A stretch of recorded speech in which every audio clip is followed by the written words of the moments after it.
જી ખાસ કરીને વાત કરીએ તો જે પ્રાથમિક માહિતી મળી રહી છે ઉત્તરાયણ સમયે આ બનાવ બન્યો હોવાનું હાલમાં જાણવા મળ્યું હતું, પરંતુ આ તમામ છે તે એક તપાસનો વિષય છે અને તપાસ કર્યા બાદ જ હકીકત સામે આવશે કે હકીકત શું છે અને કયા કારણથી આ બનાવ બનવા પામ્યો છે।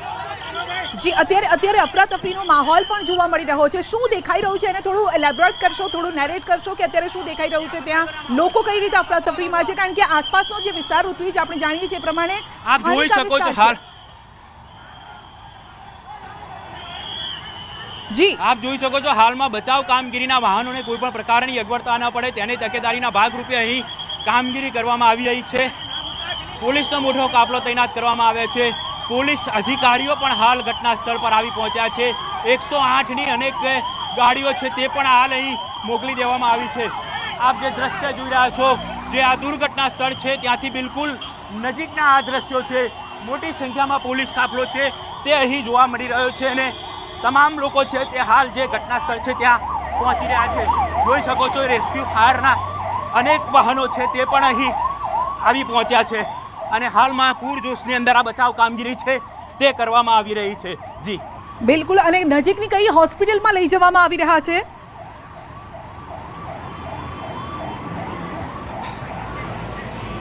સિવિલ હોસ્પિટલમાં તમામ લોકોને ખસેડવા માટેની જે સગવડ છે તે કરવામાં આવી છે ને સિવિલના તબીબો છે તેઓને પણ સ્ટેન્ડ ટુ કરી દેવામાં આવ્યા છે, કારણ કે જે બી લોકો ઇજાગ્રસ્ત છે તેઓને તાત્કાલિક સારવાર મળી રહે તે માટેની વ્યવસ્થા છે તે અહીં કરવામાં આવી છે। ઘટના સ્થળથી કેટલા દૂર છો, કેટલા ડિસ્ટન્સ પર છો આપ?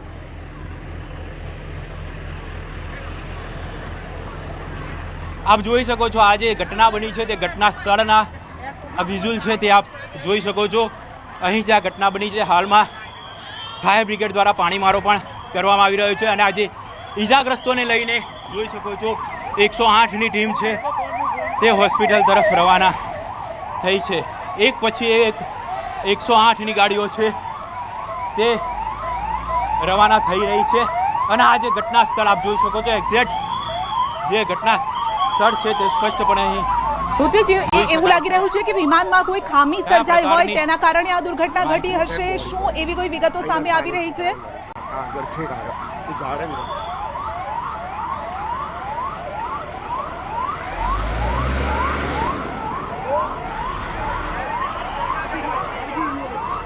તો અમારા સહયોગી ઘટના સ્થળ પર છે અને સતત એ બતાવવાનો પ્રયત્ન કરી રહ્યા છે। આપ જોઈ શકો છો આસપાસનો આખો વિસ્તાર જે બિલ્ડિંગ છે એ પણ કાળા ધુમાડાથી અત્યારે ઢંકાઈ ગઈ છે અને કાળા રંગથી ઢંકાઈ ગઈ છે। સીધા દ્રશ્યો અમે આપને બતાવી રહ્યા છે અને કાળા ડિબાંગ વાદળોમાં ફેરવાઈ ગયો છે આખો વિસ્તાર, કાળો ધુમાડો અત્યારે જોવા મળી રહ્યો છે અને આગના આ દ્રશ્યો ઘટના સ્થળના અમે આ દ્રશ્યો આપને બતાવી રહ્યા છે। 133 મુસાફરો હોવાની શક્યતા। તો એર ઇન્ડિયાનું પ્લેન જે છે તે ક્રેશ થયું છે અને આપ જોઈ શકો છો ડરામણા દ્રશ્યો જરૂર છે, ચિંતાજનક આ દ્રશ્યો જરૂર છે।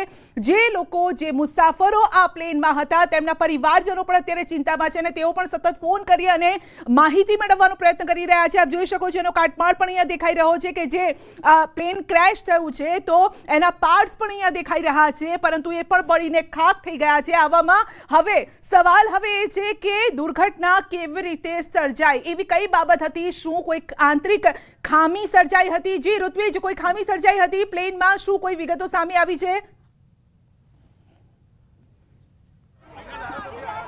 જી વાત કરીએ તો આ તમામ જે બાબતો છે તે તપાસનો વિષય છે।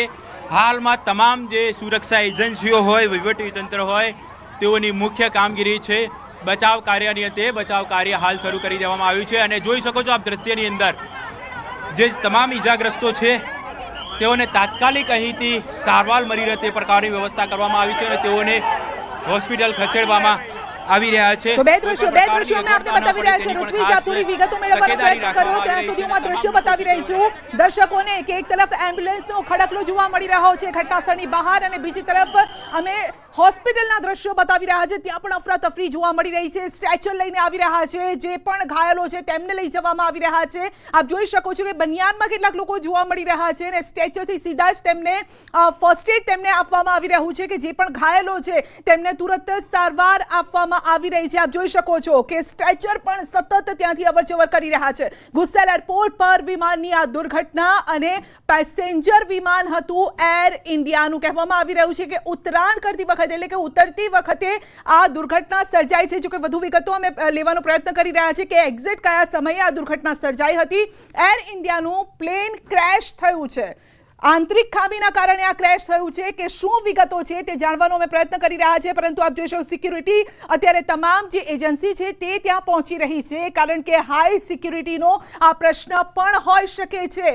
ઘણા બધા એંગલ આમાં લોકો વિચારી પણ રહ્યા છે, પરંતુ પ્રાથમિકતા એ છે કે આ જે દુર્ઘટના સર્જાઈ છે તેમાં જે ઘાયલો છે તેમને બચાવવાની જ્યાં પણ લોકો દેખાઈ રહ્યા છે તેઓ એકબીજાની મદદ માટે પહોંચી રહ્યા છે। આસપાસનો જો વિસ્તાર અમે વાત કરીએ આસપાસના વિસ્તારની તો આ રિહાયશી એટલે કે સ્થાનિક વિસ્તાર છે, લોકો રહી રહ્યા છે ત્યાં, અને તેવી જગ્યા પર આ પ્લેન ક્રેશ થયું છે, જેના કારણે લોકોની પણ ચિંતા વધી છે, કારણ કે ધુમાડા તો ઉડી રહ્યા છે, ત્યાંથી વિઝિબિલિટીનો પણ પ્રોબ્લેમ થઈ ગયો છે। આસપાસના લોકો કદાચ જોઈ ન શકે એ પ્રકારની વિઝિબિલિટી ત્યાં થઈ ગઈ હતી, અને અત્યારે અલગ અલગ એજન્સી જે સુરક્ષા એજન્સીઓ છે તેના જવાનો અત્યારે ઘટના સ્થળ પર પહોંચી રહ્યા છે, કારણ કે હાઈ સિક્યુરિટીનો આ મામલો પણ હોઈ શકે છે તેવું લોકો દ્વારા પણ જાણવા મળ્યું છે। એક તરફ હોસ્પિટલમાં પણ બીજી તરફ અફરાતફરી જોવા મળી રહી છે, કારણ કે જે આંકડો સામે આવી રહ્યો છે કે પ્લેનમાં મુસાફરોની સંખ્યા 133 હોઈ શકે છે। અમદાવાદમાં વિમાન ક્રેશ થયું છે, પ્લેન ક્રેશ થયું છે, અને જેના કારણે ફ્લાઇટ અમદાવાદથી લંડન જતી હતી અને તે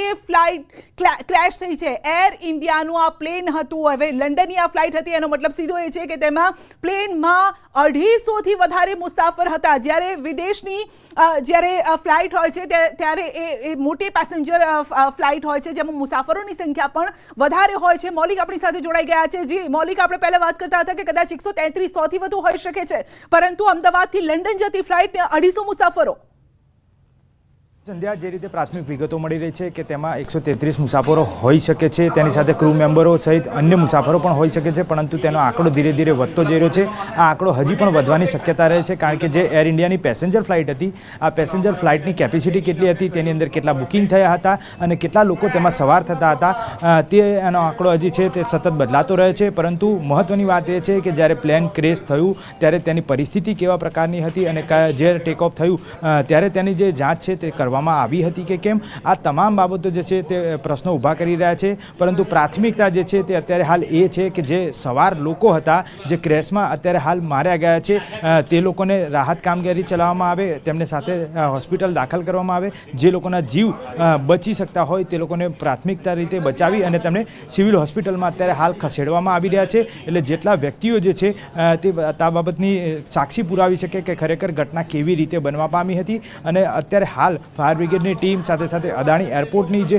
ફાયરની ટીમ જે છે તે અલગ અલગ ટીમો જે છે તે રાહત કામ